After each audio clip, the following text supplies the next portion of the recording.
Hello, amazing entrepreneur. It's Tash Corbin here, and welcome to another episode of the Heart-Centered Business Podcast. This is episode number 364, which means you can find all the relevant show notes and links for today's episode over at tashcorbin.com/364. In today's episode, we are talking about entrepreneurial shiny object syndrome.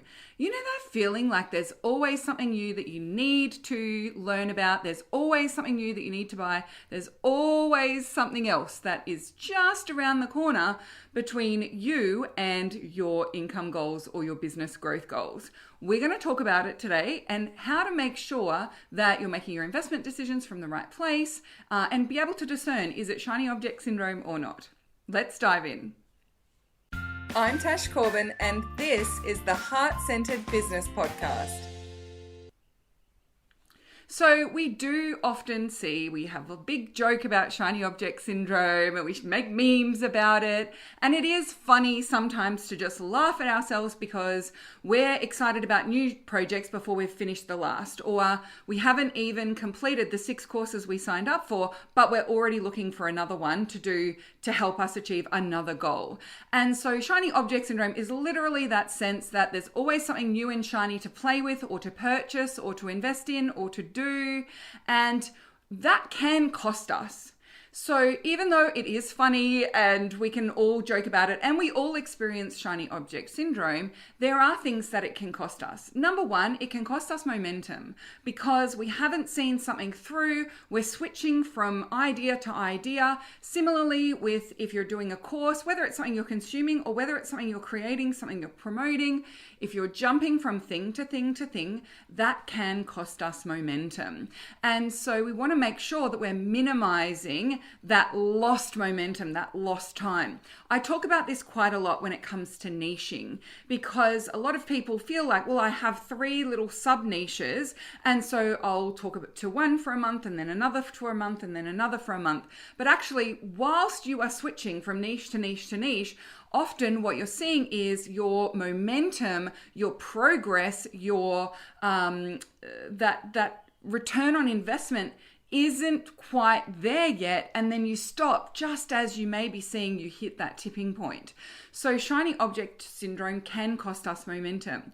Similarly, it can cost us growth because if we are switching from thing to thing and we've lost that momentum, especially in terms of presence, audience growth, people seeing us as a subject matter expert in one particular area, then that can actually cost us growth and results in our business as well.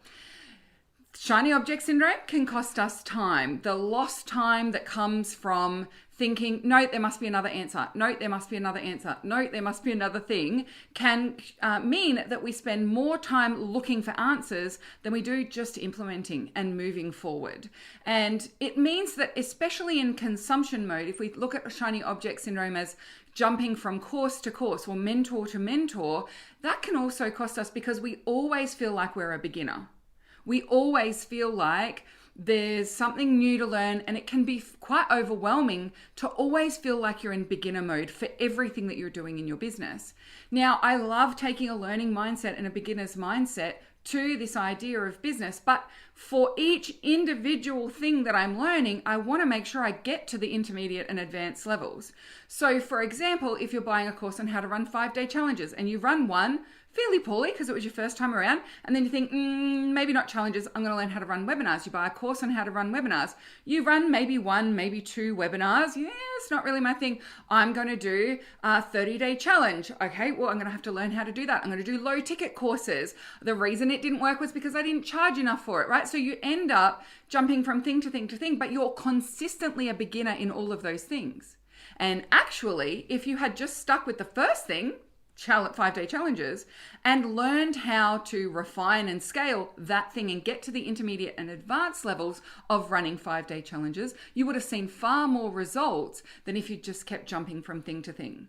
And then the final thing that it can cost us is, in terms of big stuff, is money. It can cost us money from an income perspective because we're not sticking with our zone of genius. We're not sticking with getting something to work and really that refine and review and scaling it up. But it also can cost us money in terms of expenses because we're constantly thinking that someone else must have a magical answer or there must be one magical course that I need to buy. And so we're consistently spending money on what we perceive as that new shiny solution, but it's not actually the thing that's going to fix the problem that you have. You don't need another strategy. You just need to really nail the foundations underneath that strategy and stick with it for a while and so that you can do those refinements and get those improvements happening. So where does shiny object syndrome come from and how do we move ahead? Well, before we dive into the 4 layers of how we move on from shiny object syndrome, I want us to really understand where that comes from and what's underneath it, because that can help us to, number 1, identify, is this actually something I need or is this shiny object syndrome? And also it can help us, number 2, to identify, why am I getting drawn into shiny object syndrome if that's what it is? And at the core of all shiny object syndrome is fear. There's a fear of missing out. So it might be that you fear missing out on money because you did a launch about topic X and a couple of people asked about topic Y. Well, if I don't create something on topic Y, then I'm leaving money on the table. I'm missing out. You don't have to be all things to all people. And, this was something that I actually did quite terribly when I ran my takeoff program for the first time around. So I created the takeoff program to help people to really nail their foundations and get clients coming in fairly consistently. And the takeoff program was a phenomenal success in terms of what I delivered that first time around. But then some of the students in takeoff were asking, well, what's next? And so rather than relaunch the takeoff program and be really known for being in that space, I decided that meant I needed to create the next level program.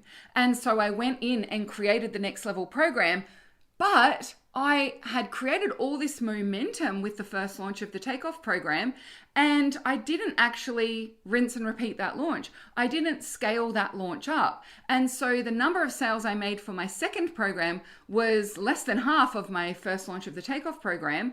And a bunch of people assumed that I wasn't working with people in the early stages of business anymore because my second program was more advanced.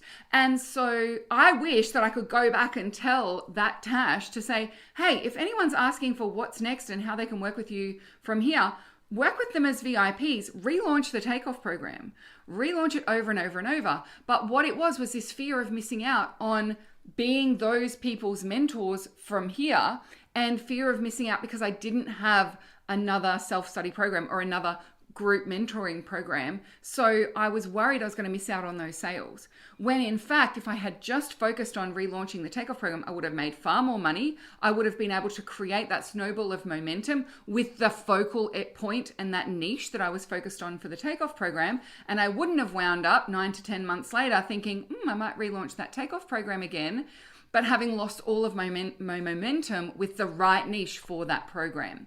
So that fear of missing out on the sale or that fear of missing out on a special offer that person has can often lead us to make that decision to engage with the shiny object because we're worried that we're going to miss out on something. There's some kind of magical thing going to happen and I'm not going to be part of it. So that's one of the big ones. There's other fears that can also drive shiny object syndrome. Things like, the thing I'm doing right now, it's not going to work. I'm afraid it's not going to work, so I need a backup plan of what else am I learning? What else am I going to try? So, I see people all the time where they're in the midst of launching with a couple of webinars and then they start to fear that the webinars aren't going to work and that launch isn't going to work. So then they go off and look for what else can they add to the launch? What else could they incorporate as part of that launch process? Do they need to do low ticket and do an upsell as part of their launch? And so that fear that what you're currently doing won't work drives you to go and look out for new solutions when you actually don't know whether it's going to work or not yet. And often it's just that we're asking the wrong question. Instead of saying, will this launch work or not? Start asking, how do I make this launch work? And instead of looking for new things to make that launch work, look at ways that you can really nail the strategy you've chosen. Because for most businesses and for most people that I work with, I say all the time, like, I can make any platform work. I can make any strategy work. We can make this work. The question is, what is missing from this? How do we scale up what it is that you're wanting to do? It's not that 5-day challenges are better than webinars. They each have pros and cons. They each work to different skill sets and strengths. They each work for different niches. And so rather than worrying and having that fear that what you've committed to won't work, instead get tenacious about making what you've committed to work. Yeah. A big one as well can be that you fear that you're not enough, right? I'm alone am not enough. So I need that extra qualification. I'm not enough, so I need to have a mentor who gives me permission to do the next thing. I am not enough, so I need to have 16 different offers instead of just having one signature offer. Another big fear, and this is definitely one that's struck me a few times, is fear that it should be harder than this. So things start to feel quite easy, and subconsciously that feels uncomfortable. And so we get all caught up in shiny object syndrome because we're looking for more work. We're looking to add workload because there's a subconscious or conscious guilt or belief that this is too easy. And so we go looking for new things. And then the big one, I think, when it comes to shiny object syndrome is that fear that someone else has nailed it because they know some secret that you don't. And the reason why we have shiny object syndrome driven by that fear is because that's the exact messaging a lot of marketing specialists and gurus use to make you feel that way so that you buy their products and buy their courses and their mentoring. They've discovered the secret to going viral on Instagram. They've discovered the secret to really high conversion email marketing. They've discovered the secret to making 5-day challenges work as a paid lead magnet. They've discovered the way to have low ticket offers create 6-figure a year income, right? That we are consistently bombarded by messaging that tells us there is a secret answer. There is this one tiny pivot that you're away from making that big income leap. There's this one magical strategy. There's this one magical formula. There's this one magical process that is between you and your big goals and dreams. And all it's going to take is you buying this thing from me and I'll tell you what the secret is. But in 99.9% of cases, it's not that you don't know something. It's that you haven't worked out how to make that something work for your business, for your niche. And for most people, that's foundations. So how do we create that sense of resilience against shiny object syndrome and ensure that we're not falling victim to shiny object syndrome consistently in our businesses? Well, I think it comes down to 4 layers. And they're 4 layers of confidence. So it's confidence in your foundations. If you know you've got the right niche, your messaging is resonant, you've got a clear value proposition, you know your offer is really good, then you have that confidence in that offer, you will be less susceptible to shiny object syndrome. Right? So getting that real proof of concept and that real sense of clarity over your foundations and confidence in your foundations will help you be more immune to shiny object syndrome. And so if that's something you don't think that you have nailed, or you feel like, oh yeah, I do have some wobbles about my foundations, focus your time, energy, and attention there.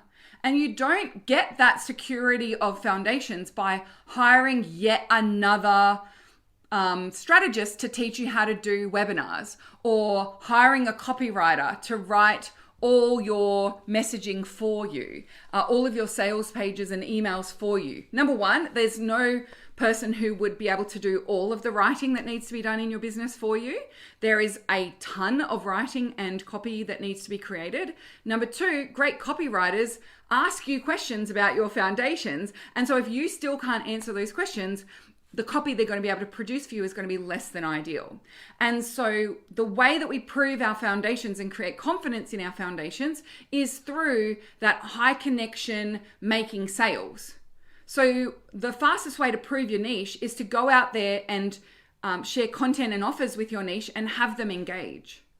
The fastest way to prove your offer is something that your audience really wants from you is to get a bunch of leads into sales conversations through some very simple high connection strategies and pitch your offer, qualify, do the sales conversation and pitch your offer.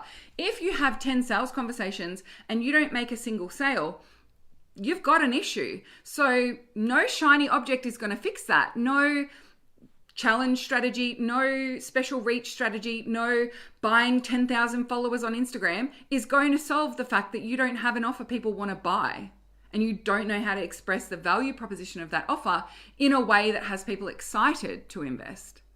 So make sure you've got that deep confidence in your foundations. And if you don't have that confidence, then be tenacious about getting that sorted first and foremost. Second is strategy, confidence in your strategy to attract and convert clients. I present that as the client attraction process, and I'll make sure I link in the show notes of today's episode at tashcorbin.com/364 to a podcast episode about your client attraction process, because that is, again, something that's really critical and foundational. So if you have confidence in your client attraction process, my primary social media is Facebook. My primary reach strategy is being in other people's groups and low-cost ads. My primary nurture strategies are a weekly podcast and email marketing. My primary lead generation strategies are webinars and high conversion one-to-one outreach. My key conversion strategies are doing sales conversations and running special offers once every 8 weeks, right? So if you have confidence in, like, this is the strategy that I'm using, and all I'm doing is refining and scaling up that strategy so that it's bringing in the right level of reach to have the number of leads that I need to make the number of sales that I need, then you'll be far more capable of resisting that shiny object syndrome. And building your confidence in your client attraction process also allows you to refine the messaging that you're taking in as well. So if, for example, I know that my primary social media platform is Facebook. It's not Instagram. I play with Instagram. I dabble with Instagram. I still have a presence on Instagram, but I'm not recording a reel every single day or using stories consistently, right? I play. That's a play space for me. So that means that I don't need to follow content creators who teach Instagram strategy, because all it will do is bring up a bunch of shiny object syndrome for me. So why would I create that sense in myself? So actually just recently I went through and unfollowed a bunch of people on Instagram and Facebook because the core social media platform that they teach is Instagram, and I really don't need it. I don't need it for my business. And I already have 2 really amazing Instagram strategists that I follow who, because I help people with their Instagram, I want to make sure I am still up to speed with what works on Instagram and what the core strategies are that people use. So I just know who my 2 people are that I work with and that I follow, and they keep me abreast of everything that's happening on Instagram anyway. So I do not need to have dozens of Instagram creators and Instagram specialists popping up in my newsfeed talking about their client successes and, oh, this went viral and went in front of 1 million people, all those sorts of things, because it create that sense of FOMO for me. Number 3 is confidence in your existing mentors. So this is related as well. If you know that these are the 5 people that I really align with the way that they run their business, I really align with the strategy that they teach, I really align with the way that they show up and the values that they demonstrate in their business, it's far easier to avoid shiny object syndrome and following that new shiny mentor, that new shiny guru, when you've got that confidence in your existing mentors. So even just asking yourself, like, to what extent am I confident in the existing mentors that I'm working with? And I'm confident that they will be able to support me with the questions that I have for my strategy, for my foundations, that I have the appropriate level of support. If you've got that nailed, you can kind of create that sense of, I don't need anything else. And I am resilient to that shiny object syndrome. And that might mean that you need to make a strategic decision to choose a mentor. For a lot of people, they know that they want to work with a mentor, but they're still dilly-dallying, right? They've been following a bunch of different people for months, if not years, and they still have never really invested in that high-touch support or that one-to-one mentorship or, having that dedicated mentor that you are working with on an ongoing basis. You're still trying to glean as much as you can in the free stuff or in the low ticket stuff. And actually all you need is someone that you can have a conversation with regularly. And if you had actually made that investment decision, you would be able to block out a bunch of that fear-based messaging that's popping up from all the different people that you're following. And then the final layer of confidence is confidence in yourself. So if you are still feeling really unconfident around, I don't know if I'm cut out for online business, I don't know if I'm ready to show up, I don't like being visible, right? If you've got all of that confidence in yourself that's still not there, then that takes commitment, right? That takes a choice. That often also takes mentorship to really see why you're discrediting yourself or why you're lacking confidence in yourself. One of the fastest ways that you can grow your confidence is through taking action consistently. You don't learn how to ride a bike by theorizing and mentally, preparing alone. You need to actually go out there and make a few mistakes, go out there and have a practice. So for a lot of people, that confidence in yourself as an online business owner simply comes through the practice of being an online business owner and sharing things and going out and talking to potential clients. So there's lots and lots of ways that we can be susceptible to shiny object syndrome. There's also lots and lots of ways that we can create resilience against shiny object syndrome. And so looking at those 4 layers of foundations, strategy, your client attraction process, your existing mentors, and yourself, where do you lack confidence the most? Where can you be sure to create that sense of confidence and work on it so that you are creating more and more resilience to shiny object syndrome moving forward? Because that will improve your momentum. That will improve your results and the income that you're making. That will mean that you can feel that sense of confidence that you're moving from beginner into intermediate and advanced levels on things because you stick with them. So hopefully you found this episode of the podcast really helpful. I would love if you have a question or if you've got something you'd like me to talk about on the podcast. I'm looking for your ideas and your questions right now. All you need to do is go to tashcorbin.com/question. I'll have the link to that in the show notes of today's episode as well. And let me know, what is it that you're struggling with? What do you have questions about? And we also grab your handles and your websites. We give you link backs. It's really good for your SEO. Give you a shout out on our socials and the podcast as well. So come on over to tashcorbin.com/364. You'll be able to find the show notes of today's episode, any relevant links, and you'll be able to go and ask your question for future podcast episodes as well. Thank you so much for joining me for this episode of the Heart Center Business Podcast. And until next time, I cannot wait to see you shine. Bye for now. Would you like more tips, tools, and resources to help you grow your heart-centered business?